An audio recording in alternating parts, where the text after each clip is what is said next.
এই যে মা বাবা কিছু আচ্ছা আচ্ছা তুমি চুপ করে বসে থাকো আচ্ছা বাবা আছে লাইট জ্বলছে লাইট জ্বলছে মামা আছে কোথায় মামার সামনে দেখাচ্ছি আসসালামু আলাইকুম everyone, welcome to the paradise of Haque family.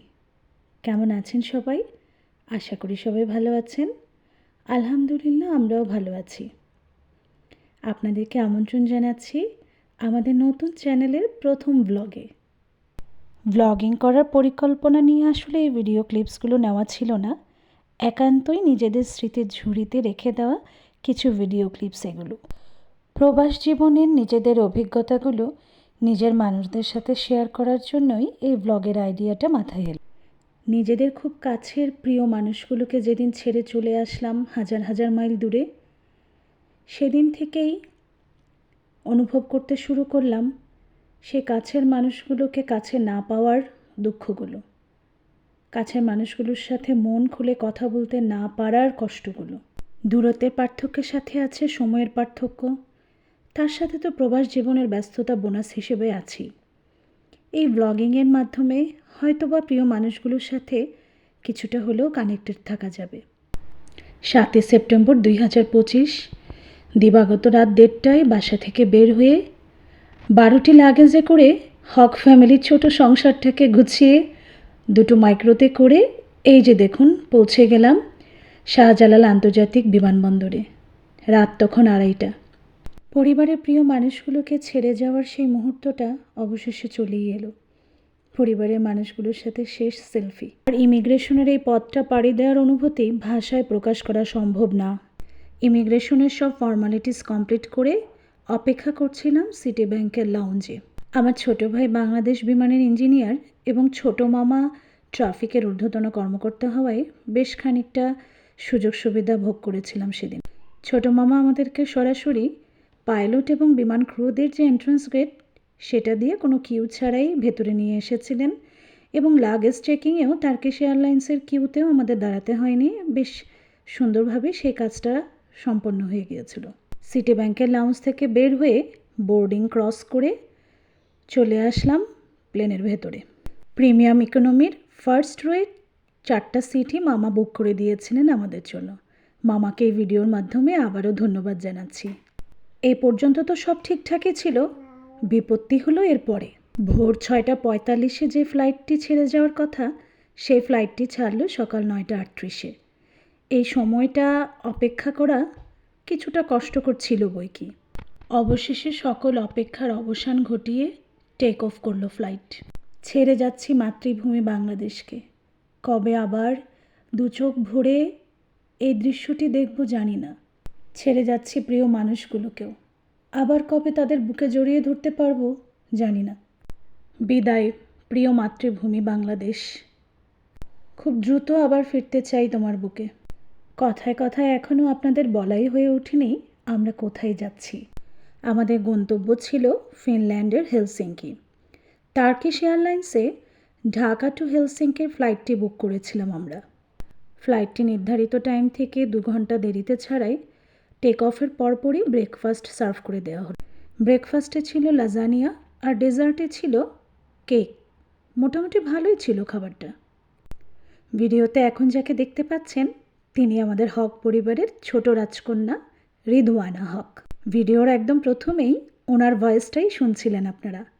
হক ফ্যামিলির প্রথম ব্লগে স্মৃতি হিসেবে রেখে দিলাম ওই ভয়েসের ক্লিপসটা। তার আগের ইন্টারন্যাশনাল ফ্লাইটে তিনি মায়ের কোলে করেই প্লেনে চড়েছিলেন, কিন্তু এবার তার 2 বছরের বেশি হয়ে যাওয়ায় তাকে আলাদা সিটে বসতে বলায় টেক অফের সময় তার মুডটা খুবই খারাপ ছিল। তবে টার্কিশ এয়ারলাইন্স থেকে তাকে এই গিফট প্যাকেটটা দেওয়াতে তিনি এখন কিছুটা খুশি। সে অবশ্য তখনও আন্দাজ করতে পারছে না সবাইকে ছেড়ে সে কতটা দূরে চলে যাচ্ছে। নিশ্চিন্ত মনেই ড্রয়িং করে যাচ্ছিল। আমরা অবশ্য বেশ টেনশনে ছিলাম ইস্তাম্বুল থেকে হেলসিঙ্কির কানেক্টিং ফ্লাইটটি ঠিকমতো ধরতে পারবো কি না, কারণ প্লেনটি অলরেডি 2 ঘন্টা লেটে ছেড়েছে। ব্রেকফাস্টের পরে আমরা বেশ খানিকটা সময় ঘুমিয়ে কাটালাম। তারপরে চলে আসলো লাঞ্চ। লাঞ্চে 2টি অপশন ছিল, পাস্তা আর একটি ছিল চিকেন অ্যান্ড রাইস। হক ফ্যামিলির ছোট রাজকন্যা অলরেডি বসে গেছেন ট্যাব নিয়ে। তিনি তার ড্রয়িং সম্পন্ন করে বেশ খানিকটা সময় ঘুমিয়ে নিয়েছিলেন, সেজন্য মুডটা এখন বেশ ভালো। লাঞ্চটাও করে নিয়েছিলেন কোনো রকম ঝামেলা ছাড়াই। তাকে নিয়ে আমরা বেশ চিন্তিত ছিলাম। 8 ঘন্টার ফ্লাইট, তার উপর আবার 2 ঘন্টা ডিলে। তবে আলহামদুলিল্লাহ উনি বেশ কোঅপারেট করেছেন আমাদের সাথে। দীর্ঘ জার্নির পর অবশেষে ইস্তাম্বুলকে দেখা যাচ্ছে উপর থেকে। আলহামদুলিল্লাহ আমরাও একটু স্বস্তির নিঃশ্বাস ফেললাম যে অন্তত কানেক্টিং ফ্লাইটটা মিস করতে হলো না, কারণ সেদিন আর ইস্তাম্বুল থেকে হেলসিঙ্কির কোনো ফ্লাইট ছিল না। ইস্তাম্বুল টু হেলসিঙ্কির ফ্লাইটটি ছেড়ে যাওয়ার জাস্ট 8 ঘন্টা আগে গিয়ে আমরা ল্যান্ড করতে পেরেছিলাম। আমাদের প্রথমে ইচ্ছে ছিল যে আমরা টার্কিশ এয়ারপোর্টে যে 2 ঘন্টার ট্রানজিট পাবো সেই সময়টাতে একটু এয়ারপোর্টটা ঘুরে ফিরে দেখব, যেহেতু এটা ওয়ার্ল্ডের সবচেয়ে বড় এয়ারপোর্ট। তবে সে আশা তো ঘুরে বালি। ফ্লাইটটি অলরেডি 2 ঘন্টায় লেট করে ছাড়াই আমাদের আর ইস্তাম্বুল এয়ারপোর্টে ঘুরে দেখা হলো না। ফ্লাইটটি ল্যান্ড করার পরে পরবর্তী ফ্লাইট ধরার জন্য আমরা ছিলাম দৌড় প্রতিযোগিতায়। হক ফ্যামিলির বড় রাজকন্যা ছোট রাজকন্যাকে স্ট্রলারে নিয়ে দৌড়াচ্ছিলেন, আর আমরা দুজন হ্যান্ড লাগেজগুলো নিয়ে দৌড়াচ্ছিলাম। মোবাইল বের করে ভিডিও ক্লিপস নেওয়ার মতো অবস্থাও আমাদের ছিল না। ভিডিও করব তো দূরের কথা, এয়ারপোর্টটাকে আমরা নিজেরাও ভালো করে একটু তাকিয়ে দেখতে পারিনি। অবশেষে আল্লাহ পাকের রহমতে কানেক্টিং ফ্লাইটে সুন্দরভাবেই উঠতে, যেহেতু সাথে বাচ্চারা ছিল তাই টেনশনটা আসলে একটু বেশিই হচ্ছিল। কানেক্টিং ফ্লাইটটি অবশ্য সময় মতোই টেক অফ করলো। এই ফ্লাইটটি ডিলে হলে আমাদের হয়তো হেলসিঙ্কি পৌঁছাতে দেরি হয়ে যেত, কারণ আমাদের আবার হেলসিঙ্কি থেকে ট্রেনে করে তাম্পেরে যেতে হবে। এই ফ্লাইটটি টেক অফের কিছুক্ষণ পরে তারাও খাবার সার্ভ করে দিল। এখানেও বেশ ভারী খাবার ছিল, পাস্তা আর বিফ মিটবল উইথ রাইস, এই দুটো অপশন ছিল, যার যেটা পছন্দ নিতে পারে। খাবার খেয়ে নেওয়ার পরে বাচ্চারাও একটু রেস্ট নিচ্ছিল, আর আমরাও এতক্ষণ একটু রিল্যাক্স হতে পারছিলাম, কারণ আগের ফ্লাইটে তো কানেক্টিং ফ্লাইট ধরার টেনশনে ভালোভাবে একটু ঘুমোতেও পারিনি। তাই আমরাও একটু রেস্ট নিয়ে নিলাম, কারণ হেলসিঙ্কিতে নামার পরে ইমিগ্রেশন পার হওয়ার একটা ধকল তো আছেই। হেলসিঙ্কি এয়ারপোর্টে আমাদেরকে রিসিভ করার জন্য ওয়েট করছিলেন দুজন ভাইয়া। তাদের সাথে আমার হাজব্যান্ড আগে থেকেই যোগাযোগ করে রেখেছিলেন, যেহেতু আমাদের সাথে দুজন বেবি আছে তাই ভাইয়ারা নিজেরাই আমাদেরকে নিতে আসলেন। হক ফ্যামিলির পক্ষ থেকে শহীদ ভাই এবং তানজিম ভাইকে আবারও ধন্যবাদ জানাচ্ছি, আপনারা এত কষ্ট করে সেদিন আমাদেরকে রিসিভ করে নিয়ে যাওয়ার জন্য। দুজন ভাইয়া সেদিন এয়ারপোর্টে ছিলেন বলে আমাদের এতগুলো লাগেজ বাচ্চাসহ নতুন একটা পরিবেশে নামার পরেও খুব একটা বেগ পেতে হয়নি। শহীদ ভাই আমাদের জন্য একটা সিমও কিনে নিয়ে এসেছিলেন, আর আমাদের জন্য সেদিন রাতের ডিনারের ব্যবস্থাটাও শহীদ ভাই, তানজিম ভাই এবং সাইফুল ভাইয়ের পক্ষ থেকে ছিল। আল্লাহ পাক আপনাদের নেক হায়াত দান করুন এবং আপনাদের মাধ্যমে আরও মানুষ উপকৃত হওয়ার তৌফিক দান করুন। প্লেনের জানালা দিয়ে অলরেডি আমরা ফিনল্যান্ডের আকাশ দেখতে শুরু করেছি। কি নির্মল স্বচ্ছ আকাশ!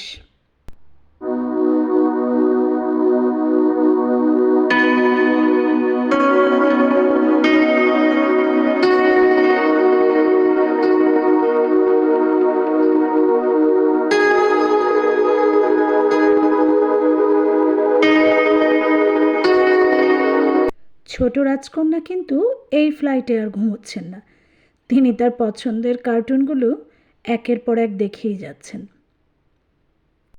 অবশেষে পাখির চোখে হেলসিঙ্কি শহরকে দেখা যাচ্ছে। আর হ্যাঁ, এই ভিডিও ক্লিপসগুলো কিন্তু সবই আমাদের হক ফ্যামিলির বড় রাজকন্যার নেয়া। তিনি জানালার কাছে বসে বসে ক্লিপসগুলো নিচ্ছিলেন। ও, আমাদের বড় রাজকন্যার নামটাই তো আপনাদের এখনও জানানো হয়নি। আমাদের বড় রাজকন্যার নাম হলো সুবহানা হক। সুবহানা হক এবং রিদওয়ানা হক, এই দুই রাজকন্যাকে নিয়েই আমাদের হক ফ্যামিলি। জানালা দিয়ে এক মনে তাকিয়ে দেখছিলাম কি সবুজ নির্মল শান্ত পরিবেশ। হয়তো জীবনের প্রয়োজনে আসা এই দেশটিকেই এখন আর কিছুক্ষণের মধ্যেই আমাদের ফ্লাইটটি ল্যান্ড করবে হেলসিঙ্কি এয়ারপোর্টে। প্রায় 15 ঘন্টার জার্নির অবসান হতে যাচ্ছে।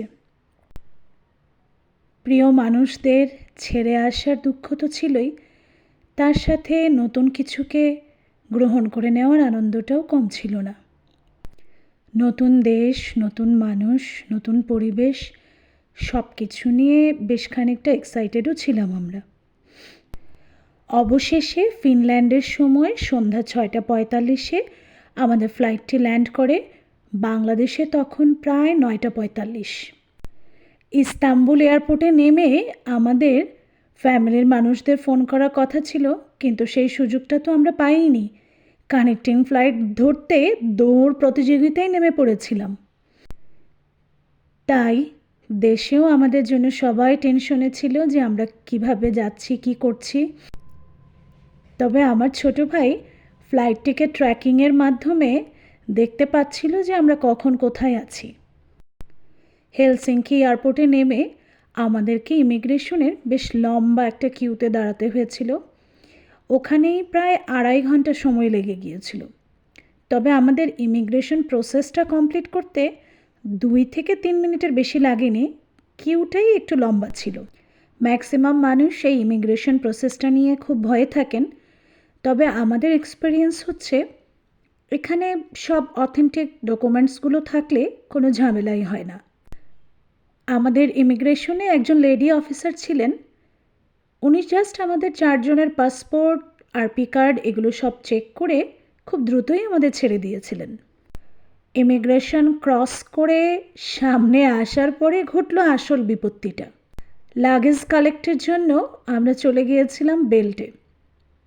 সেখানে যাওয়ার পরে আমাদের 10টা লাগেজ তো আসলো আমাদের কাছে, কিন্তু বাকি 2টো রয়ে গিয়েছিল ইস্তাম্বুল এয়ারপোর্টে। ওই যে ফ্লাইট ডিলে, সে কারণে পরের ফ্লাইটের সাথে আমাদের লাগেজগুলো মিক্স আপ হয়ে যাওয়ায় ওই 2টো লাগেজকে আমরা আর সেদিন কালেক্ট করতে পারিনি। তবে লস্ট অ্যান্ড ফাউন্ড সেকশনে আমরা লাগেজের সমস্ত ইনফরমেশন দিয়ে এসেছিলাম। আর সেই লাগেজের মধ্যে একটি লাগেজ ছিল আমাদের ছোট রাজকন্যার সব ড্রেসের লাগেজ। বুঝুন অবস্থাটা। তবে ঠিক 2 দিন পরেই আমাদের বাসায় এসে লাগেজ দিয়ে যাওয়া হয়েছিল টার্কিশ এয়ারলাইন্সের পক্ষ থেকেই। কোনো রকম আলাদা খরচ আমাদের করতে হয়নি। লাগেজ কালেক্ট করে নিয়ে বাইরে বের হতেই আমাদের সাথে শহীদ ভাই এবং তানজিম ভাইদের দেখা হয়ে যায়। ওনারা আমাদের লাগেজগুলো নিয়ে তাম্পেরের উদ্দেশ্যে ওনাদের গাড়িতে রওনা দিয়ে দেন, আর আমরা 4 জন ট্রেনে করে তাম্পেরের উদ্দেশ্যে রওনা দিয়েছিলাম। দেখুন আমাদের বড় রাজকন্যা হেলসিঙ্কি এয়ারপোর্টে ল্যান্ডিংয়ের কি সুন্দর একটা ভিডিও নিয়েছে।